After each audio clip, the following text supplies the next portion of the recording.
রামিসা হত্যা মামলায় কেউ কেউ বলছেন যে অতি দ্রুত যাচ্ছে, যাতে ন্যায় বিচার ব্যাহত না হয় সেদিকেও খেয়াল রাখতে হবে। এখানে আমরা দেখেছি শপথবদ্ধ রাজনীতিবিদ হতে বিদ্যা বুদ্ধি দিয়ে, নিজেদের প্রজ্ঞা দিয়ে, মেধা দিয়ে যে রায় দেন, সেখানে সরকারের কোনো কিছু করার থাকে না। সেই স্বাধীনতা আমাদের দেশের মানুষের নাগরিক অধিকার রক্ষা করতে ব্যর্থ হয়েছে।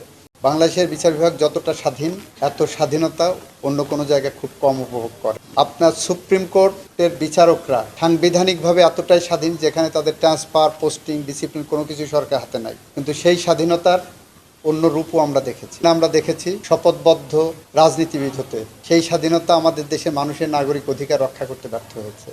আর আমার দেশে সাবঅর্ডিনেট জুডিশিয়ারিতে জজ সাহেবরা যেটা নিজেদের বিদ্যা বুদ্ধি দিয়ে, নিজেদের প্রজ্ঞা দিয়ে, মেধা দিয়ে যে রায় দেন, সেখানে সরকারের কোনো কিছু করার থাকে না। এবং বাংলাদেশে সরকারই সবচেয়ে বেশি আপনার মামলায় পক্ষ, এবং সরকারই সবচেয়ে বেশি হেরেছে। এটাই আপনাদের মাথায় রাখতে হবে। যদি সরকার এত মামলায় না হারতো, তাহলে বলতে পারতেন যে সরকার তার সব মামলায় জিতে যাচ্ছে। স্টাডি করে দেখেন, সরকারের বিরুদ্ধে রায় বেশি হয়। দীর্ঘসূত্রিতার কারণ হলো কয়েকটা কারণ থাকে। এখন আমার দেশে প্রায় 45 লক্ষ মামলা পেন্ডিং। সেই তুলনায় আমাদের জজের সংখ্যা কম।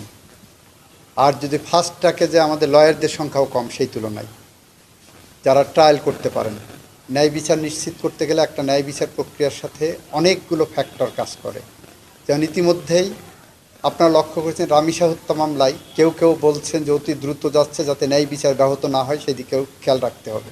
তো আমরা সব দিক খেয়াল রেখেই আমরা আমাদের আইনসঙ্গত যেটা কাজ সেটা করে যাচ্ছি।